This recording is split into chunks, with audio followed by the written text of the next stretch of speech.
हम सत्यनारायण व्रत की भक्तों कथा सुनाते हैं, पावन कथा सुनाते हैं। एक व्रत से दोनों लोक सुधर ही जाते हैं, हम कथा सुनाते हैं। हम सत्यनारायण व्रत की भक्तों कथा सुनाते हैं, पावन कथा सुनाते हैं। एक व्रत से दोनों लोक सुधर ही जाते हैं, हम कथा सुनाते हैं। श्री विष्णु जी का कथन है, ये व्रत बड़ा पावन है। श्री विष्णु जी का कथन है, ये व्रत बड़ा पावन है। प्रिय भक्तजनों, आज हम आपको श्री सत्यनारायण व्रत की पावन कथा सुनाएंगे। प्रिय भक्तों, श्री सत्यनारायण भगवान विष्णु जी का ही दूजा रूप है। कहते हैं विधि पूर्वक श्री सत्यनारायण व्रत करने से इस लोक में सुख समृद्धि एवं अंत में मोक्ष की प्राप्ति होती है। इस व्रत के करने से मानव के समस्त पापों का नाश होता है एवं जीवन में किसी प्रकार की कठिनाई नहीं आती। तो आइए भक्तों, सुनते हैं श्री सत्यनारायण व्रत की ये परम कल्याणकारी पावन कथा।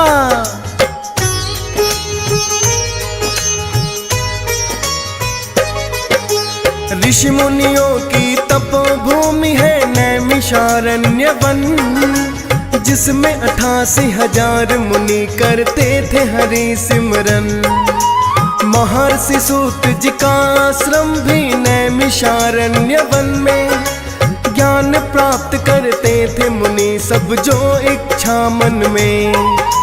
एक दिन सूत जी के आश्रम में ऋषि शौनक आए और सभी ऋषि मुनियों को भी अपने संग बोलाए।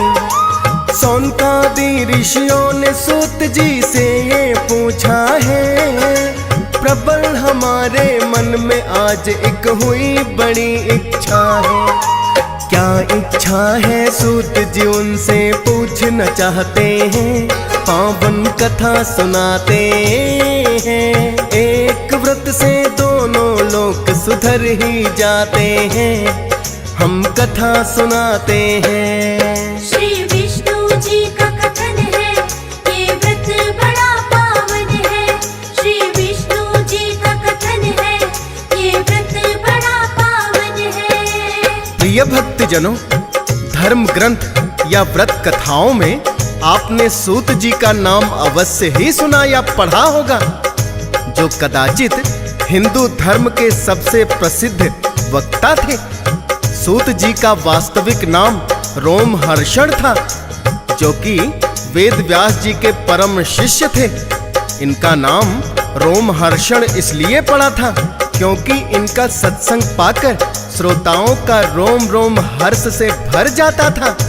कहते हैं, जब महर्षि वेद व्यास जी ने 18 महापुराणों की रचना की तो उनके मन में चिंता हुई कि इस ज्ञान को कैसे सहेजा जाए। उनके कई शिष्य थे, किंतु कोई भी उन सभी पुराणों को संपूर्ण रूप से आत्मसात नहीं कर पाए। जब सूत जी किशोरा अवस्था में पहुंचे तो एक योग्य गुरु की खोज करते हुए महर्षि वेद व्यास के पास पहुंचे। महर्षि वेद व्यास ने रोमहर्षण को अपने शिष्य के रूप में स्वीकार कर लिया। रोमहर्षण ने अपनी प्रतिभा से 18 पुराणों को कंठस्थ कर लिया। यह देखकर वेद व्यास जी बड़े प्रसन्न हुए और उन्होंने रोमहर्षण को अथाह ज्ञान का प्रसार करने को कहा।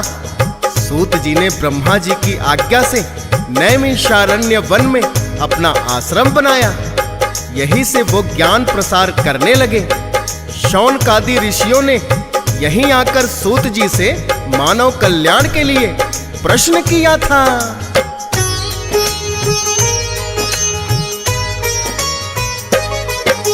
लगे पूछने सूत जी इच्छा अपनी आप बताए। ऋषि शौनक ने प्रश्न किया जो सब मुनियों को लाए। कलयुग काल में विद्या रहित मानो हो जाएंगे। कहो सूत जी फिर कैसे मुक्ति को पाएंगे। सुनकर कहने लगे सूत जी उत्तम प्रश्न बड़ा है। यही प्रश्न मुनि नारद जी ने विष्णु जी से किया है। मुनि नारद को विष्णु जी ने इसका उपाय बताया और आपने भी आकर है वही प्रश्न दोहराया। वही दोहराऊंगा मैं जो विष्णु जी बताते हैं, पावन कथा सुनाते हैं। एक व्रत से दोनों लोक सुधर ही जाते हैं, हम कथा सुनाते हैं। श्री विष्णु जी का कथन है, ये व्रत बड़ा पावन है। श्री विष्णु जी का कथन है, ये व्रत बड़ा पावन है। प्रिय भक्तजनों, शौनकादि ऋषियों की बात सुनकर सूत जी बोले, हे वैष्णवों में पूज्य, आपने सभी प्राणियों के हित की बात पूछी है। मैं आपको एक ऐसा श्रेष्ठ व्रत बताऊंगा जिसके बारे में मुनि नारद जी को स्वयं लक्ष्मी नारायण जी ने बताया था। क्योंकि एक बार मुनि नारद अनेकों लोकों में विचरण करते हुए मृत्यु लोक आए। यहाँ उन्होंने अनेक योनियों में जन्मे प्रायः सभी मनुष्यों को अपने कर्मों द्वारा अनेक दुखों से पीड़ित देखा। उनका दुख देखकर नारद जी सोचने लगे कि कैसा यत्न किया जाए जिसके करने से निश्चित रूप से मानव के सभी दुखों का अंत हो जाए। इसी प्रकार मनन करते हुए वो विष्णु लोक आए और उन्होंने विष्णु जी से कहा, हे भगवान, आप अत्यंत शक्ति से संपन्न हैं। मन तथा वाणी भी आपको नहीं पा सकती। आपका आदि मध्य तथा अंत कुछ भी नहीं है। निर्गुण स्वरूप शक्ति के कारण भक्तों के दुखों को हरने वाले हैं। आपको मेरा नमस्कार है। नारद जी की स्तुति सुनकर विष्णु जी बोले, हे मुनि श्रेष्ठ, आपके मन में क्या प्रश्न है, निसंकोच मुझसे कहो। इतना सुनकर मुनि नारद कहने लगे, हे नाथ, आप मुझ पर दया रखते हैं तो बताइए कि मनुष्य थोड़े से प्रयास से ही दुखों से कैसे छुटकारा पा सकते हैं। इतना सुनकर श्री हरि विष्णु जी कहने लगे, हे मुनिवर, आप सदैव मानव का हित चाहते हैं, अतः मैं आपका ये प्रश्न सुनकर एक उत्तम व्रत के बारे में बताऊंगा।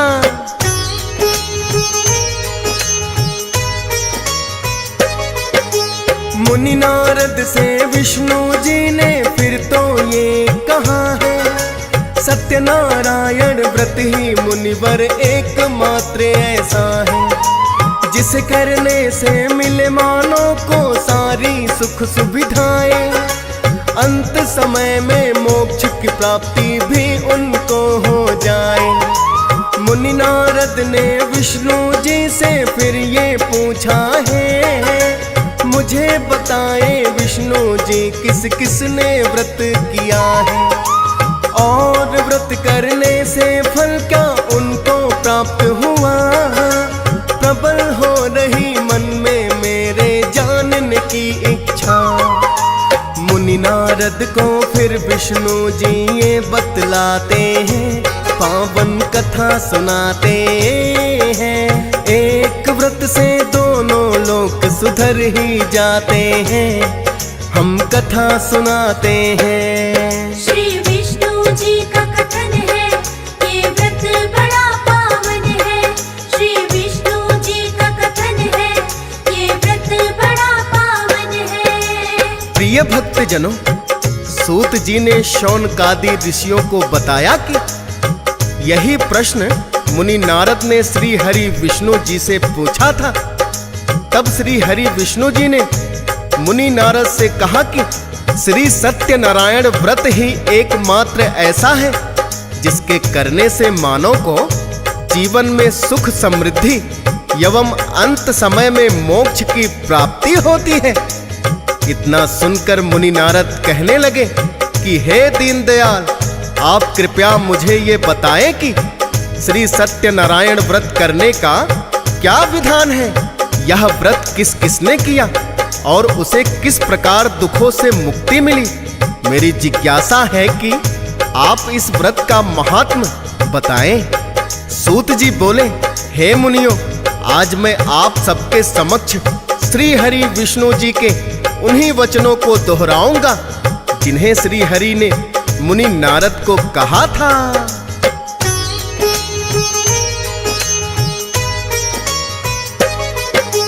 दुख और शोक को हरने वाला व्रत ये उत्तम है।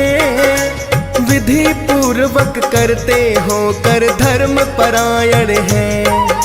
बंधुओं सहित जो सत्य नारायण पूजा की जाए, तो फिर व्रत फल भी समझो के दुगना हो जाए।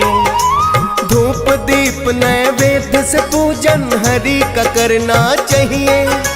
घी शक्कर गुड़ दूध के लफल इनको भोग लगाइए। यथाशक्ति ब्राह्मणों को भी करवाना भोजन है। और सारा दिन करना हरि का भजन कीर्तन है। करते हैं जो व्रत वो मन वांछित फल पाते हैं। पावन कथा सुनाते हैं। एक व्रत से दोनों लोक सुधर ही जाते हैं।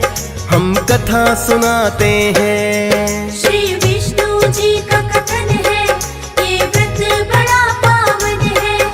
श्री विष्णु जी का कथन है, ये व्रत बड़ा पावन है। प्रिय भक्त जनों, सूत जी ने शौनकादि ऋषियों को बताया कि श्री विष्णु जी ने स्वयं नारद जी को कहा था कि मानव को भक्ति व श्रद्धा के साथ शाम को श्री सत्यनारायण की पूजा धर्म परायण होकर बंधु बांधवों के साथ करनी चाहिए।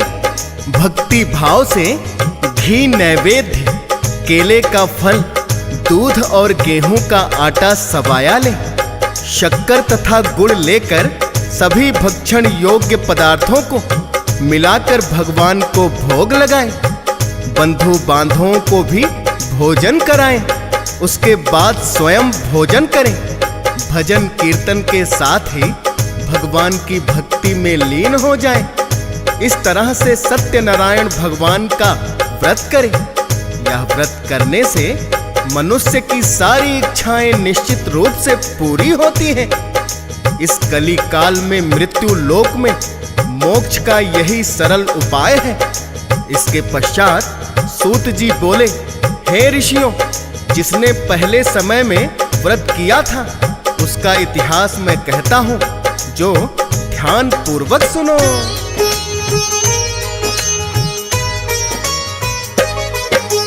काशीपुरी नगरी में रहता था एक निर्धन ब्राह्मण। निर्धन होकर भी वो तो था बड़ा ही धर्म परायण।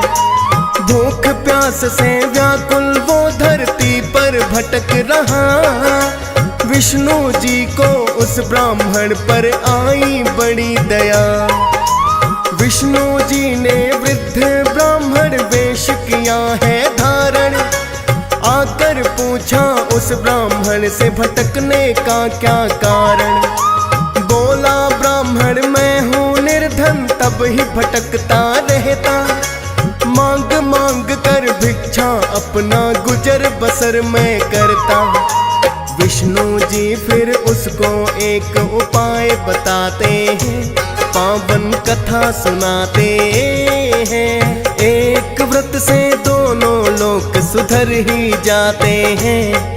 हम कथा सुनाते हैं। श्री विष्णु जी का कथन है, ये व्रत बड़ा पावन है। श्री विष्णु जी का कथन है, ये व्रत बड़ा पावन है। प्रिय भक्त जनों, सूत जी ने कहा कि विष्णु जी ने एक वृद्ध ब्राह्मण का वेश बनाकर उस निर्धन ब्राह्मण को बताया कि तुम विधि विधान से श्री सत्यनारायण व्रत करो, तुम्हारी सब कठिनाइयां दूर हो जाएंगी। और ये उपाय बताकर विष्णु जी अंतर ध्यान हो गए। ब्राह्मण मन ही मन सोचने लगा कि जिस व्रत को वृद्ध ब्राह्मण करने को कह गया है उसे मैं अवश्य करूंगा। यह निश्चय करने के बाद उसे रात को नींद भी नहीं आई और सवेरे उठकर सत्यनारायण भगवान के व्रत का निश्चय करके भिक्षा के लिए चला गया। उस दिन निर्धन ब्राह्मण को भिक्षा में बहुत सा धन मिला, जिससे उसने बंधु बांधवों के साथ मिलकर श्री सत्यनारायण का व्रत संपन्न किया। भगवान सत्यनारायण का व्रत संपन्न करने के बाद निर्धन ब्राह्मण सभी दुखों से छूट गया और अनेक प्रकार की संपत्तियों से युक्त हो गया। इसके पश्चात वह ब्राह्मण हर माह इस व्रत को करने लगा। इस तरह से श्री सत्यनारायण भगवान के व्रत को जो भी मनुष्य करेगा वो सभी प्रकार के पापों से छूटकर मोक्ष को प्राप्त होगा एवं सभी दुखों से मुक्ति मिल जाएगी। सूत जी कहने लगे, इस तरह नारद जी से विष्णु जी ने स्वयं कहा था। ये सुनकर शौनकादि ऋषियों ने सूत जी से पूछा, हे सूत जी, उस विप्र से सुनकर और किस किस ने इस व्रत को किया, हम इस बात को सुनना चाहते हैं। इसके लिए हमारे मन में श्रद्धा भाव है। तो सूत जी कहने लगे, एक बार वही ब्राह्मण धन व ऐश्वर्य के अनुसार बंधु बांधवों के साथ व्रत करने को तैयार हुआ था।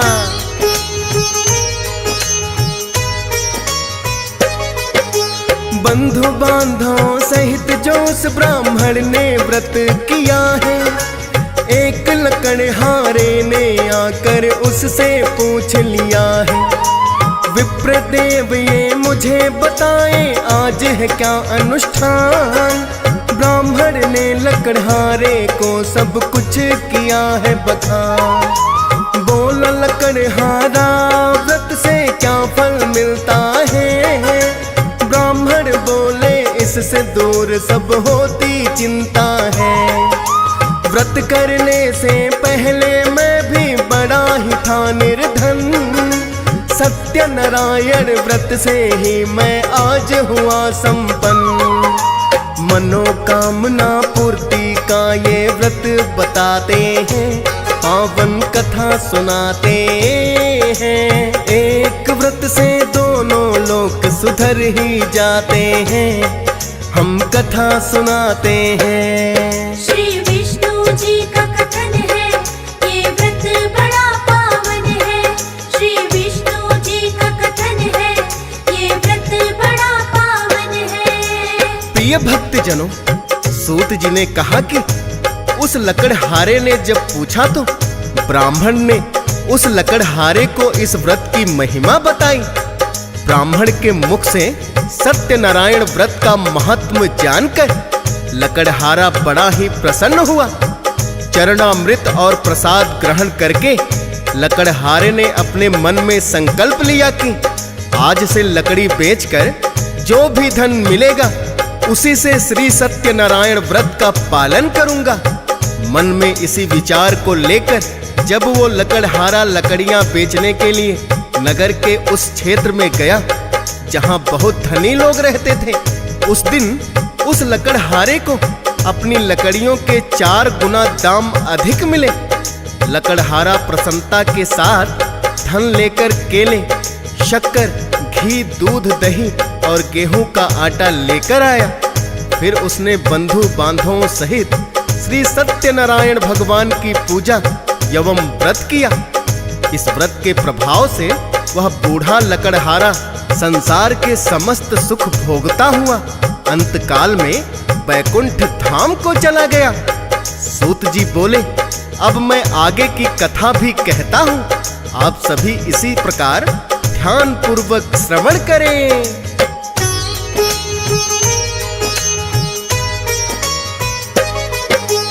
उल्का मुख नामक एक राजा बड़ा ही था बुद्धिमान, सत्य वक्ता और जितेंद्रिय निर्धनों को दे दान।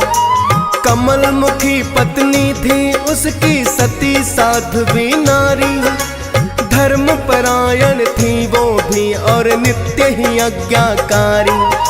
भद्रशिला नदी के तट पर एक दिन राजा आया और साथ में अपनी पत्नी को भी वो लाया। दोनों ने मिलकर के सत्यनारायण व्रत किया है, क्योंकि पुत्र प्राप्ति की हुई उनकी इच्छा है। उसी समय एक वैश्य व्यापारी तट पर आते हैं, पावन कथा सुनाते हैं। एक व्रत से दोनों लोग सुधर ही जाते हैं, हम कथा सुनाते हैं। श्री विष्णु जी का कथन है, ये व्रत बड़ा पावन है। श्री विष्णु जी का कथन है, ये व्रत बड़ा पावन है। प्रिय भक्तजनों, सूत जी ने कहा कि राजा उल्कामुख ने अपनी रानी सहित भद्राशिला नदी के तट पर आकर व्रत संपन्न किया। उसी समय साधु नामक एक व्यापारी वहां आया और भक्ति भाव से पूर्ण होकर पूछने लगा, हे राजन, आप क्या कर रहे हैं? मैं सुनने की इच्छा रखता हूँ। साधु की बात सुनकर राजा उल्कामुख बोला, हे साधु, अपने बंधु बांधवों और रानी सहित पुत्र प्राप्ति के लिए मैं श्री सत्यनारायण व्रत कर रहा हूँ। राजा के वचन सुनकर साधु आदर सहित बोला, हे राजन, मुझे इस व्रत का सारा विधान कहिए। आपके कथना अनुसार मैं इस व्रत को करूंगा। मेरी भी कोई संतान नहीं है और इस व्रत के करने से निश्चित रूप से मुझे संतान की प्राप्ति होगी। तब राजा उल्कामुख ने साधु नाम के उस व्यापारी को व्रत करने का सारा विधान बताया। राजा के मुख से व्रत का विधान जानकर अपने व्यापार से निवृत्त होकर वो अपने घर आ गया। साधु ने घर आकर अपनी पत्नी लीलावती को कहा कि आज मैं राजा उल्कामुख से श्री सत्यनारायण व्रत का विधान सुनकर आया हूँ, और यदि हमें भी संतान की प्राप्ति हो गई तब मैं इस व्रत को करूंगा। इतना सुनकर साधु की पत्नी बड़ी प्रसन्न हुई।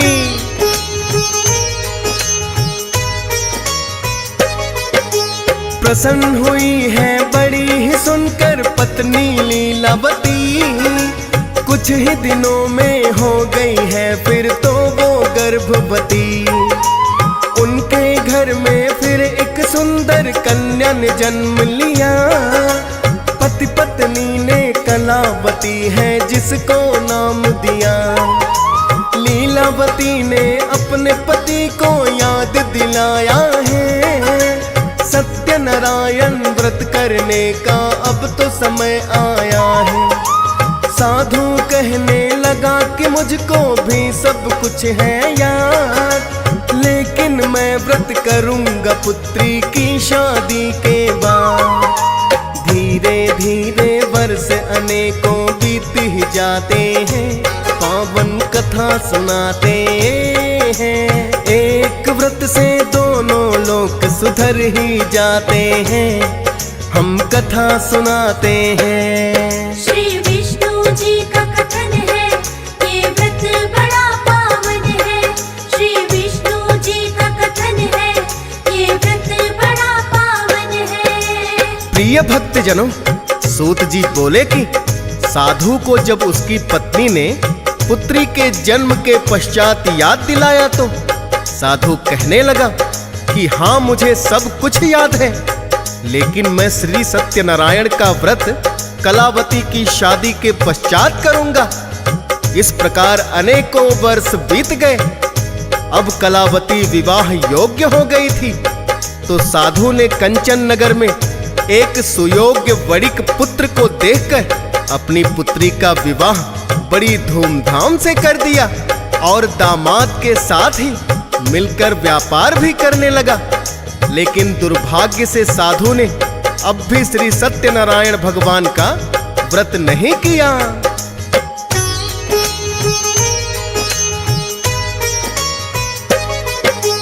वो दामाद सहित व्यापार में इतना व्यस्त हुआ, सत्यनारायण व्रत करना है याद ही नहीं रहा। दोनों ने मिलकर के इतना बढ़ा लिया व्यापार, धन संपदा की होने लगी जिससे घर में भरमार। ससुर जवाई जब व्यापार को किसी नगर में जाते, अपने धन को वो तो वहां से दुगना करके लाते।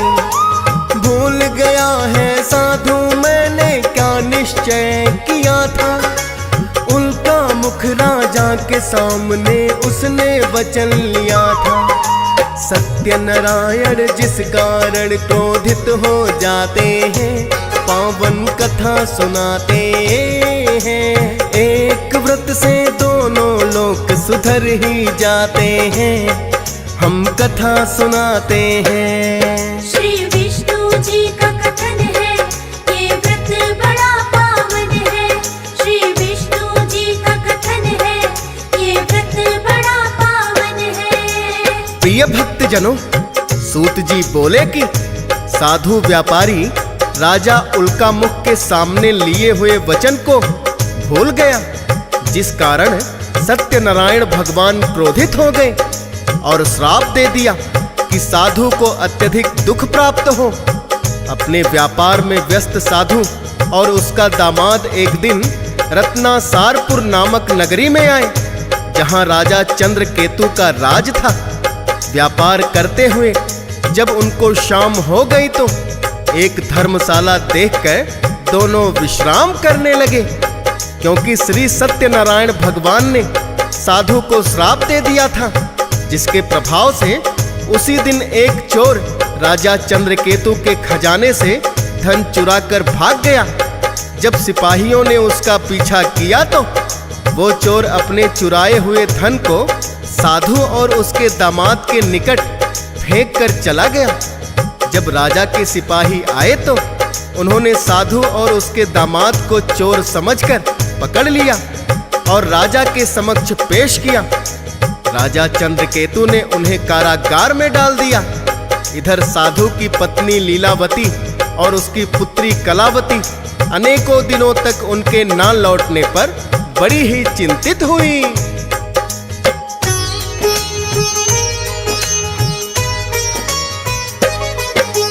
पति और दामाद लौट कर जब नहीं आए हैं, लीलावती को उन दोनों की चिंता सताए हैं। और फिर एक दिन उनके घर में चोरी हो गई है। धन संपदा थी जितनी घर में वो भी नहीं रही है। खाने पीने के भी उनको लाले पड़ गए हैं। पति और दामाद भी जाने कहाँ चले गए हैं। कलावती और लीलावती दोनों ही सोच रही थी, इस दुख से उद्धार की जाने कैसे हो युक्ति। अकस्मात कैसे दुख के दिन ये आ जाते हैं, पावन कथा सुनाते हैं। एक व्रत से दोनों लोग सुधर ही जाते हैं, हम कथा सुनाते हैं। श्री विष्णु जी का कथन है, ये व्रत बड़ा पावन है। श्री विष्णु जी का कथन है, ये व्रत बड़ा पावन है। प्रिय भक्तजनों, सूत जी कहने लगे कि इधर साधु और उसका दामाद राजा चंद्रकेतु की कारागार में बंद हो गए और उसके घर से भी चोर सारा धन चुरा कर ले गए।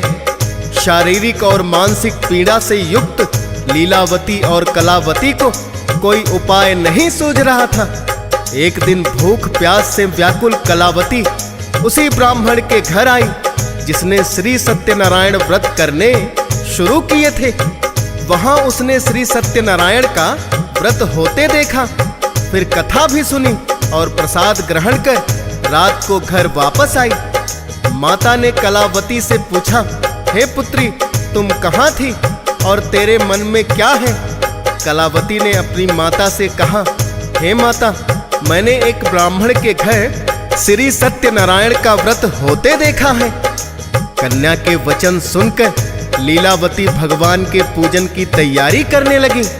लीलावती ने बंधु बांधवों सहित श्री सत्यनारायण भगवान का पूजन किया और वर मांगा कि मेरे पति एवं जमाई शीघ्र ही घर आ जाए और मेरे पति का जो भी अपराध है उसे क्षमा करें।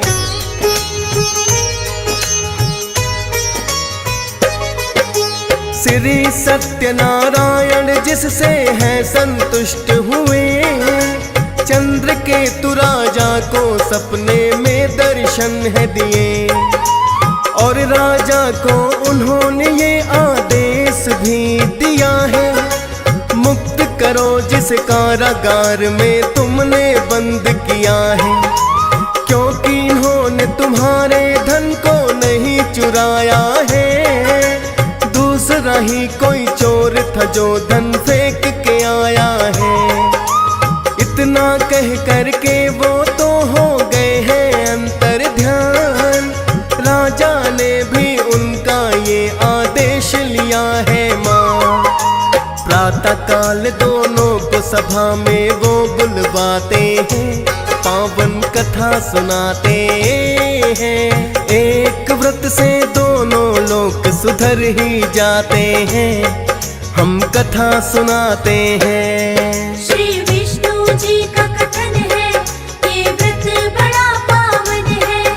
श्री विष्णु जी का कथन है, ये व्रत बड़ा पावन है। प्रिय भक्तजनों, सूत जी बोले कि श्री सत्यनारायण भगवान ने राजा चंद्रकेतु को दर्शन देकर सच्चाई से अवगत कराया। प्रातः काल दोनों को सभा में बुलवाकर राजा ने मधुर वाणी में कहा कि हे महानुभाव, भाग्यवश तुम्हें ऐसा कठिन दुख प्राप्त हुआ, किंतु अब तुम्हें कोई भय नहीं। ऐसा कहकर उन दोनों को राजा ने नए वस्त्र और आभूषण भी पहनाए और जितना धन उनका लिया था उससे 2 गुना धन वापस कर दिया। अब दोनों अपना धन लेकर घर की ओर नाव में सवार होकर चल दिए। सूत जी कहने लगे कि सत्यनारायण भगवान ने साधु की परीक्षा लेने के लिए एक डंडी का रूप धारण किया और साधु से पूछने लगे, तुम्हारी नाव में क्या है? तो साधु हंसकर कहने लगा, आप क्यों पूछते हो? क्या धन लेने की इच्छा है? मेरी नाव में तो पत्ते और बेल भरे हुए हैं। साधु के कठोर वचन सुनकर डंडी कहने लगे, तुम्हारा वचन सत्य हो। इतना कहकर डंडी रूपधारी श्री सत्यनारायण भगवान कुछ दूर जाकर समुद्र के किनारे बैठ गए।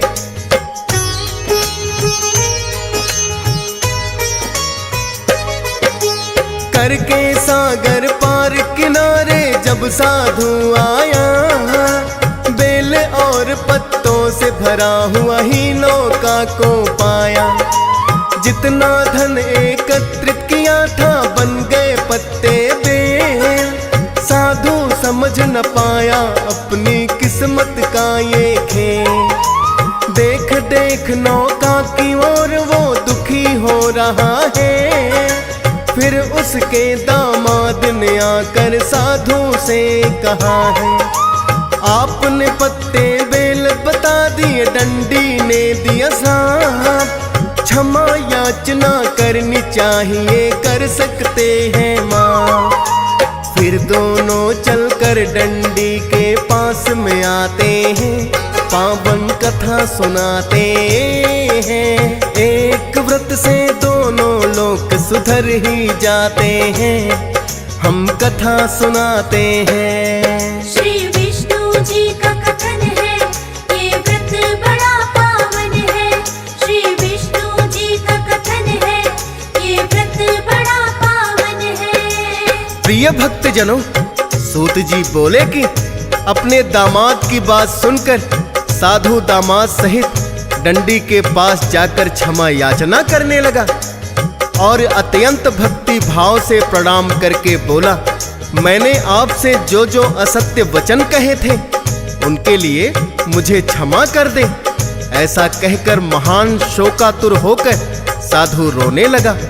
तब डंडी रूपधारी भगवान बोले, मेरी आज्ञा से बार बार तुम्हें दुख प्राप्त हुआ, तू मेरी पूजा से विमुख हुआ।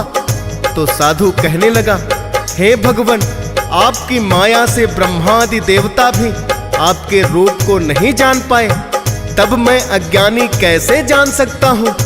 आप मुझ पर प्रसन्न होइए। अब मैं सामर्थ्य के अनुसार आपकी पूजा करूँगा।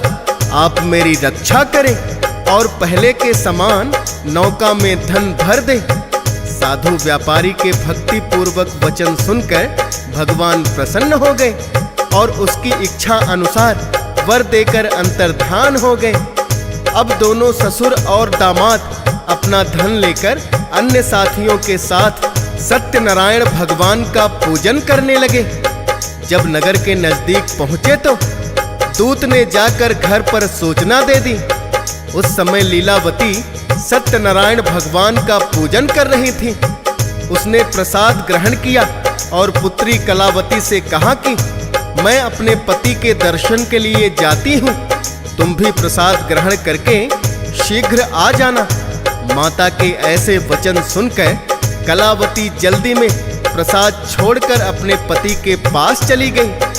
प्रसाद की अवज्ञा के कारण भगवान रुष्ट हो गए और नाव सहित उसके पति को पानी में डुबो दिया। कलावती अपने पति को ना पाकर रोती हुई जमीन पर गिर पड़ी।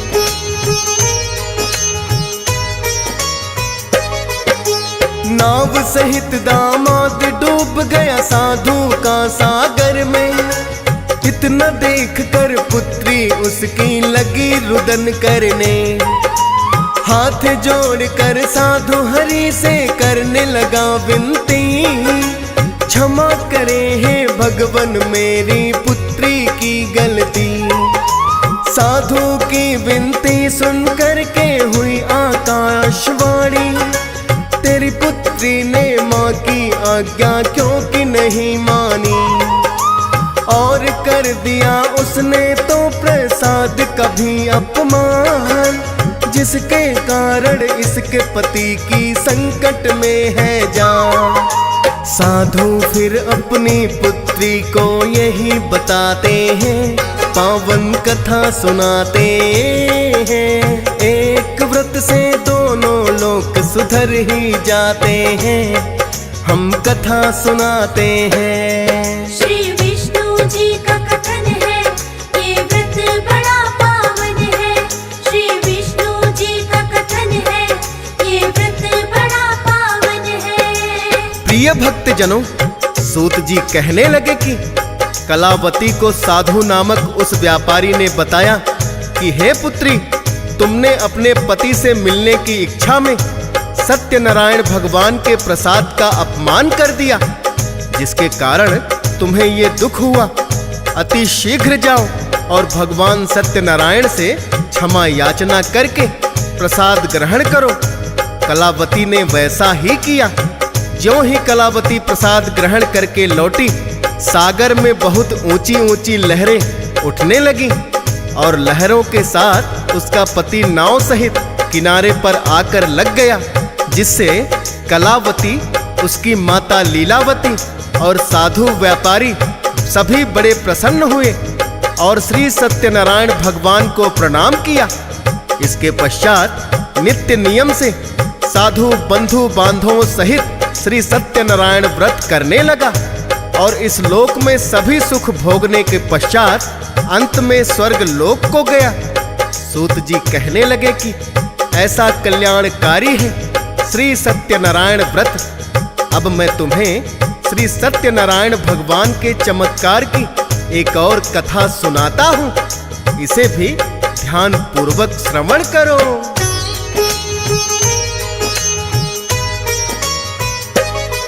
प्राचीन काल में तुंगध्वज नामक राजा हुआ करता, पुत्र के जैसे जो अपनी प्रजा का पालन करता।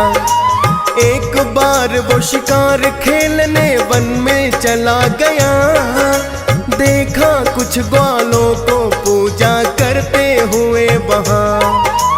अभिमान बस राजा उनके निकट नहीं गया और ना ही उन ग्वालों से उसने प्रसाद लिया। जो ही नगर में राजा वन से वापस आया है, उजड़ी हुई अपनी सारी नगरी को पाया है।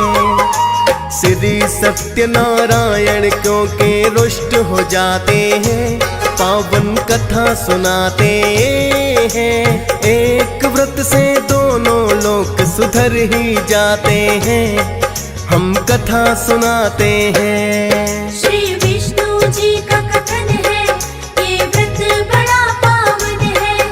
श्री विष्णु जी का कथन है, ये व्रत बड़ा पावन है। प्रिय भक्त जनों, सूत जी बोले, राजा तुंगध्वज द्वारा प्रसाद का अपमान करने से सत्यनारायण भगवान रुष्ट हो गए। जब राजा शिकार करके वापस लौटा तो उसने अपनी सारी ही नगरी को उजड़ा हुआ पाया। राजा तुंगध्वज समझ गया कि ये मेरे अभिमान के कारण हुआ, जो मैंने श्री सत्यनारायण भगवान के प्रसाद का अपमान कर दिया। तत्काल ही राजा लौटकर वन में गया और विधि पूर्वक पूजा करके उन ग्वालों से प्रसाद ग्रहण किया एवं मन में निश्चय किया कि मैं भी विधि पूर्वक श्री सत्यनारायण भगवान की पूजा एवं व्रत करूंगा। प्रसाद ग्रहण और पूजा पाठ करने के पश्चात जब राजा नगरी में लौटा तो सारी नगरी को सकुशल पाया।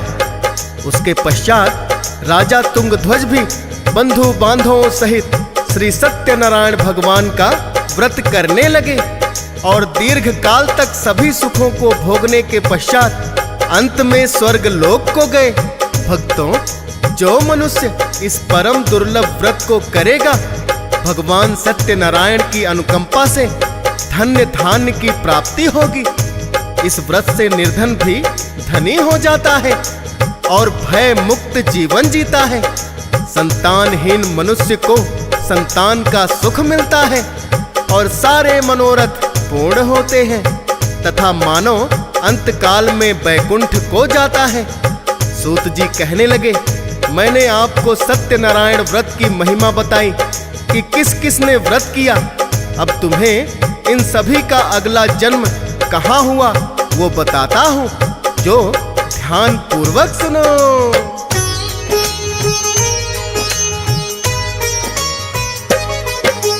वृद्ध शतानंद ब्राह्मण जिसने पहले व्रत किया, अगले जन्म में सुदामा रूप में उसने जन्म लिया। श्री कृष्ण का यार बना और मोक्ष की हुई प्राप्ति। श्री सत्यनारायण व्रत में ऐसी अद्भुत शक्ति। निषाद राज वो लक्कड़हारा बना है अगले जन्म में। राम लखन सीता को लाया सरयों पार जो करने। तुंगध्वज नामक राजा ने दशरथ का जन्म पाया।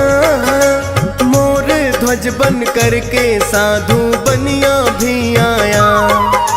अंत समय में ये सारे ही मोक्ष को पाते हैं, पावन कथा सुनाते हैं। एक व्रत से दोनों लोक सुधर ही जाते हैं, हम कथा सुनाते हैं। श्री विष्णु जी का कथन है, ये व्रत बड़ा पावन है। श्री विष्णु जी का कथन है, ये व्रत बड़ा पावन है। प्रिय भक्त जनों, इस प्रकार सूत जी कहने लगे कि ब्राह्मण ने सुदामा का जन्म पाया और जो लकड़हारा था वो निषाद राज बना। राजा तुंगध्वज दशरथ बने और साधु नाम का व्यापारी अपने अगले जन्म में राजा मोरध्वज बना, जिन्होंने विष्णु जी के परीक्षा लेने पर स्वयं अपने पुत्र का शीश आरे से चीर दिया था। इस प्रकार श्री सत्यनारायण व्रत करने वाले सभी अंत में मोक्ष को प्राप्त हुए। प्रिय भक्तों, यही कथा विष्णु जी ने स्वयं मुनि नारद को सुनाई थी और उसके पश्चात सूत जी ने नैमिषारण्य वन में शौनकादि 88,000 ऋषि मुनियों को सुनाई, जिसे हमने आज वर्णन किया। आशा है आप श्री सत्यनारायण व्रत का महात्म जान गए होंगे।